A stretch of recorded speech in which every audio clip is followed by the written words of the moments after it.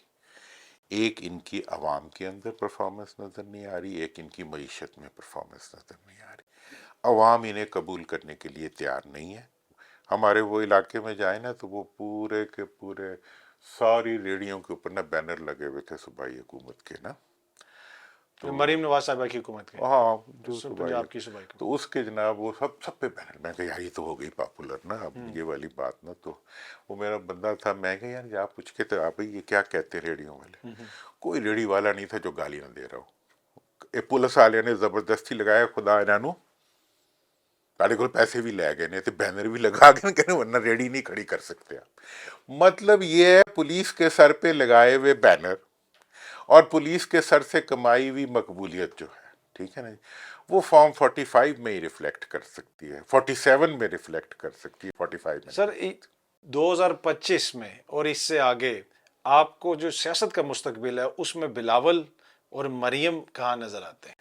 دیکھیں یہ دونوں جو ہیں، مطلب دیکھیں بچوں کے بارے میں تو میں بہت پازیٹیو سوچ رکھتا ہوں، خواتین کے بارے میں پازیٹیو سوچ رکھتا ہوں، لیکن یہ اپنے بزرگوں کے گناہ نہیں اٹھا سکیں گے، اور بزرگوں کی جو لائبلٹیز ہیں ان کو لے کے یہ پاکستان میں سیاست نہیں کر سکیں گے۔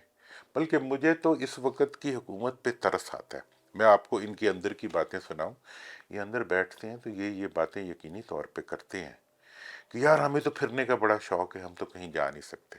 جہاں پاکستانی ہیں وہاں یہ دونوں خاندان نہیں جا سکتے۔ دنیا کے ہر گوشے میں جہاں بھی یہ جاتے ہیں وہاں پہ ان پہ انگلیاں اٹھتی ہیں۔ جہاں پہ پاکستان میں تو گھومنا پھرنا دوبر ہے، ٹھیک ہے جی۔ تو اس لیے یہ جو بوجھ ان بچوں کے اوپر ان کے پیرنٹس نے اپنی ناک بداندیشی سے ڈال دیا ہے، وہ بوجھ ان کی سیاست کے لیے میرے خیال میں کمر توڑ ہے۔ کیا بلاول سندھ میں سیکیور ہیں؟ سندھ کی سیاست کو آپ کس طرح دیکھتے ہیں؟ وہاں پہ ٹریڈیشنلی تو پاکستان پیپلز پارٹی یا اندرون سندھ پیر پگاڑا صاحب کچھ عرصہ ہوئے تھوڑے سے متحرک، ہم نے دیکھا الیکشن سے پہلے جلسے جلوس ہوئے، روڈز وغیرہ بلاک ہوئیں، لیکن اس کے بعد ہمیں سندھ میں کوئی اور ریزسٹنس نظر نہیں آیا سیاسی طور پہ۔ دیکھیں سندھ کے بارے میں آپ کو یہ ایک بات بتا دوں، اس میں ابھی میں پیر پگاڑا صاحب آئے ہوئے تھے لاہور، تو میں ان سے ملنے گیا، بیرسٹر محمد علی صاحب بھی تھے، وہ پی ٹی آئی کی ریفرنس سے وہ گئے تھے، تو ان سے میری بات ہوئی، وہ گپ شپ میں وہ کہنے لگے دیکھیں بھائی، میں نے ان سے پوچھا، میں نے کہا جی آپ تو ہمیشہ اسٹیبلشمنٹ کے بڑا پرو رہے ہیں، تو اب تو آپ ذرا اگریسولی باتیں کر رہے ہیں۔ کہنے لگے دیکھیں بھائی، میرے پورا خاندان، میرے سارے حر، انہوں نے ہمیشہ نیشنل انٹرسٹ میں پاکستان کے اداروں، پاکستان کی فوج اور پاکستان کی حکومت کا ساتھ دیا ہے، اور بارڈر کے اوپر ہم اسی طرح کھڑے ہوتے ہیں جس طرح ہماری پاک فوج کھڑی ہوتی ہے۔ اس لیے ہم نیشنل انٹرسٹ میں تو پاکستان کے اداروں کے ساتھ ہیں، لیکن اب یہ جو وسیع تر مفاد آ گیا ہے، اس میں ہمیں بڑے مسئلہ آ رہے ہیں، براڈر انٹرسٹ۔ میں کہ سر یہ کیا بلا ہے؟ کہتے ہیں جی یہ وہ مفاد ہے جو الیکشن سے پہلے الیکشن خرید لیتا ہے، جو الیکشن سے پہلے حکومت خرید لیتا ہے۔ اگر یہ وسیع تر مفاد زمین پہ ایگزسٹ نہ کر رہا ہو تو یہ تو اپنے گھروں سے بھی نہیں نکل سکیں گے پیپلز پارٹی والے۔ آج سندھ میں یہ صورتحال ہے کہ سندھ کے اندر جس کو پیپلز پارٹی نے 17 سال پہلے سپاہی بھرتی کیا تھا وہ ڈی ایس پی بن گیا، اور جس کو ایس ایچ او بھرتی کیا تھا وہ ڈی آئی جی بن الہ، تو پوری حکومتی مشینری جو ہے، میں نے کہا وہ تو ان کے ہاتھ میں ہے۔ انہوں نے کہا جی وہ مشینری تو ان کے ہاتھ میں ہے، لیکن عوام کی گردن اور جیب بھی اس مشینری کے ہاتھ میں۔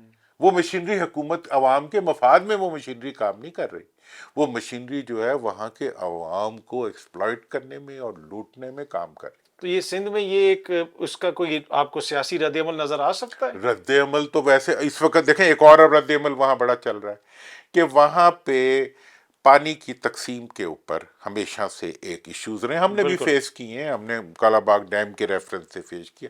اس وقت بھی ایک وہاں پہ ایشو بنا ہوا ہے نہروں سے متعلق۔ اب اس میں پھر فراڈ ہو رہا ہے۔ اب حکومت جو ہے یہاں آ کے اور بات کرتی، پریزیڈنٹ صاحب پریزیڈنسی میں اور بات کرتے ہیں، اور وہاں جا کے ان کا بیٹا دوسری بات کرتا ہے۔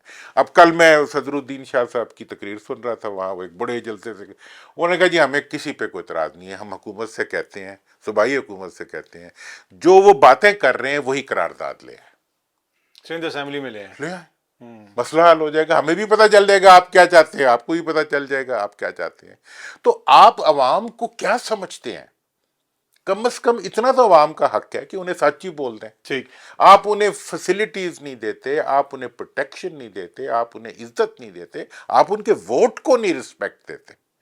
اچھا اس میں سر یہ نا کہ دیکھیں ماضی میں آپ نے جنرل مشرف کے دور میں بھی بڑے ان کے قریب آپ سمجھے جاتے تھے، پچھلے دور میں جب شہباز شریف صاحب جیل میں تھے تو آپ جیل ایک دن چلے گئے ان سے ملنے کے لیے، اور 3 دن میڈیا جو ہے وہ فرینزی ہوتی رہی کہ پتہ نہیں دورانی صاحب کون سی ڈیل لے کے گئے۔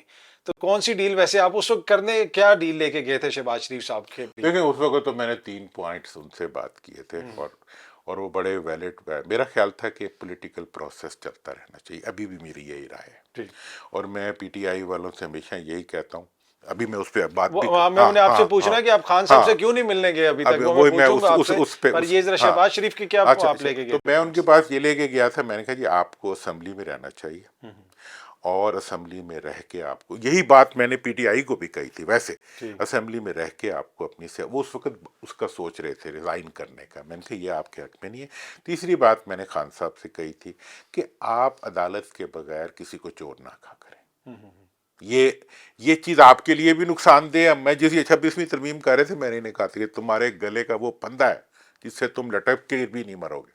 تو اب یہ ہے کہ اس وقت میں نے یہی 3 باتیں کی تھی، اور پھر اس کے بعد انہوں نے اس کو آنر کیا اور ایک ماحول بنا بات چیت کا آگے۔ عمران خان صاحب سے ملنے کی کوشش نہیں کی آپ نے؟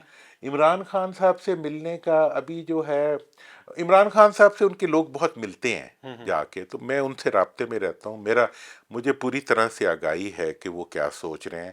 اور سب سے پہلے آپ کو پتہ ہے پی ٹی آئی کی ریکنسیلیشن کی پہلی بات میں نے اور ان کی کور کمیٹی نے مل کے کی تھی، کب؟ الیکشن سے 2 مہینے پہلے۔ ہم نے کہا تھا کہ پاکستان جمہوریت اور فوج، یہ مشترکہ ہماری پریس ریلیز تھی کہ جی ہم نے یہ کہا ہے کہ جی پاکستان جمہوریت اور فوج کو سیاست میں انوالو نہ کریں، ان کو علیحدہ کر دیں، اور اس پہ اتفاق ہوا۔ اس کے بعد پھر اونچ نیچ ہوتی رہی۔ کچھ دیکھیں نا سیاستدانوں کے ہاتھ میں سب کچھ تو نہیں ہے، جو فوج کا سیاسی کردار ہے یا مبینہ کردار ہے اس میں تو وہ ادارے نے خود کچھ فیصلے لینے ہیں، آپ کو صورتحال بدلتی ہوئی نظر آ رہی ہے؟ ہاں دیکھیں اب آپ مذاکرات اس وقت ہو رہے ہیں، جی جی میں نے 4 دن پہلے یہ بات کی ہے، میں بہت کم جاتا ہوں لیکن آپ کے سامنے بیٹھ کے بھی میں یہی بات کروں گا کہ اگر مذاکرات کرنے ہیں نا تو اس کی اپروول اور اس کی سپرویژن جو ہے ایپیکس کمیٹی سے کروائیں۔ آپ نے اس وقت دیکھیں یہاں اتنا بڑا واقعہ ہوا 26 کا، وزیر اعظم صاحب آئے شام کو، آ کے انہوں نے چپ کر کے ایف آئی آر کٹوا دی سپہ سالار کے خلاف کہ جی یہ سب کچھ ہو ہی نہیں سکتا تھا اگر سپہ سالار صاحب اپنا مطلب اپنا ملبہ ان پہ وہ تو ڈالا. بھائی کچھ بھی ہوگا، کوئی اقدام کرے گا تو پرائم منسٹر اور انتظامیہ کی اجازت سے کرے گا، کچھ بھی کرے گا، اجازت ہو یا نہ ہو، اجازت تصور کی جائے گی. ٹھیک. ٹھیک ہے نا جی. اسی طریقے سے اس وقت جو انہوں نے ہائیبرڈ نظام، جس کو یہ خود پروموٹ کرتے پھر رہے ہیں، جس کو یہ خود لے کے چل رہے ہیں، اس ہائیبرڈ نظام کے اندر جو اس وقت سسٹم چل رہا ہے اس کو اتنی ہی جگہ مل سکتی ہے. اوپر سے دہشت گردی کا عذاب پاکستان کے اوپر ہے. حکومت کے جتنے ادارے ہیں وہ اپنا کام ہی نہیں کر رہے. پریکٹیکلی حکومت سیز ٹو ایگزسٹ. آپ کو لگتا ہے یہ کہ انتظامیہ اور حکومت کی پرائیورٹی ایک جماعت کو دبانا یا اس سیاسی مسئلوں کو حل کرنا وہ زیادہ لگتا ہے؟ حکومت اور جماعت اس کی انتظامیہ کی پرائیورٹی جو ہے وہ صرف حکومت کی ضروریات کو پورا کرنا ہے اور اپنی ضروریات کو اپنے لیے گاڑیاں لینی ہے، حکومت کے لیے قرضے لینے ہیں تاکہ وہ قرضے جو ہے یہ کھا سکیں. کتنے قرضے لیے ہیں پچھلے 24 مہینوں میں؟ اچھا سر، علی امین صاحب سے بھی آپ کی ملاقات ہوئی، آپ پشاور بھی گئے تھے، کیسی رہی ملاقات ان کے ساتھ؟ دیکھیں علی امین کے بارے میں نے آپ کو پہلے بھی کہا تھا اور میں بار بار کہہ چکا ہوں کہ وہ اس وقت فیس آف دا پارٹی ہے اور اس کو یہ ایڈوانٹیج ہے کہ اس کے بارے میں خان صاحب کو بڑی کلیئرٹی ہے کہ he is loyal to party and to party interests.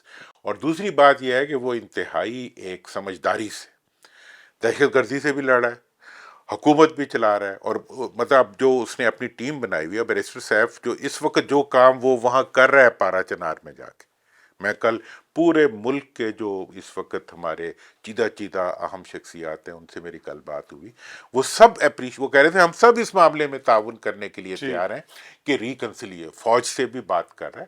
مطلب یہ ہے کہ رس جانا اپنے ملک کے اندر، اپنے ملک کے اداروں کے خلاف لڑنا شروع کر دینا، یہ سیاست نہیں ہے.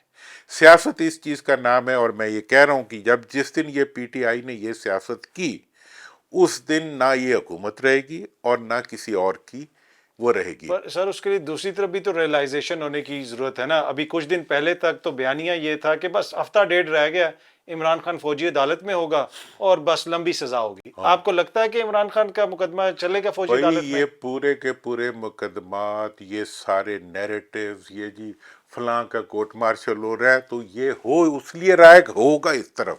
وہ جی یہ جو پریس ریلیز آئی ہے اس کا پہلا نمبر 1 نہ، آپ کی ساری قبولیت دانش جو ہے نا، گڈے والی چابی والی دانش، وہ ساری کی ساری صبح شروع ہو جاتی ہے حکومت کے کہنے کے اوپر اور شام تک وہ بیڑا گرک کر دیتے ہیں ملک کے ہر ادارے کا اور ملک کے اندر ہونے والے ہر کام کا. اور ان کی ساری دانش یہ ثابت کرنے پہ چل رہی ہوتی ہے کہ ایک فرد جو ہے، اور اس کا یہ حال انہوں نے کیا ہے عمران کا یا بانی پی جو بھی نام آپ نہیں چلا عمران سکتے، خان جی، ہم نے تو عمران کبھی خان بھی صاحب بانی کا، پی ٹی آئی نہیں کہا. انہوں نے یہ حال کیا ہے کہ اس کا قد میں نے ناپا تھا 6 فٹ 1 انچ 1.5 انچ تھا، اب وہ 20 فٹ کا ہو گیا. جتنے دن یہ جیل میں رکھیں گے وہ اتنا قد اس کا بڑھتا جائے گا، جتنا یہ ڈسٹارشن کریں گے اتنی اس کی مقبولیت بڑھتی جائے گی. اس کو فوجی عدالت میں مقدمہ چل سکتا ہے خان صاحب پہ؟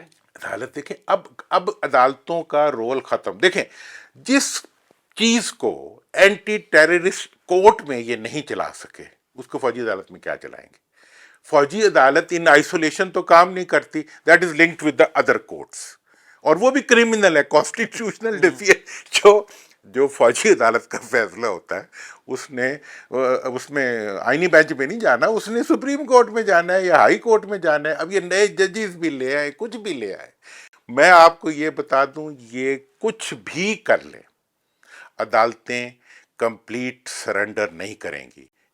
عدالتیں جو ہے وہ اجتماعی خودکشی نہیں کریں گی. بڑی مشکل سے انہوں نے یہ آئینی آزادی پائی ہے اور اپنے چہرے سے جسٹس مرید کا ماسک اتارا ہے. ٹھیک ہے نا جی. ابھی تو میرے خیال میں جسٹس قاضی کا ماسک اتارنے میں بھی کافی ٹائم لگے گا، جو قاضی صاحب کر کے گئے. وہ تو اس نے ڈونٹ والے نہیں اتار دیا تھا، لیکن میں یہ کہہ رہا ہوں کہ یہ تمام چیزیں جو وہ کر کے گئے ہوئے، ایون ان کا بھی دیکھیں نا کیا اس وقت وہ کہاں رہ رہے ہیں. اس وقت مجھے یہ ملتے ہیں امپورٹنٹ لوگ سارے نا، وہ کہتے ہیں جی ہمیں تو ڈر کہتے کوئی جج نہیں فیصلہ کرتا خلاف نا، مطلب ان کو کیوں نہیں کرتے؟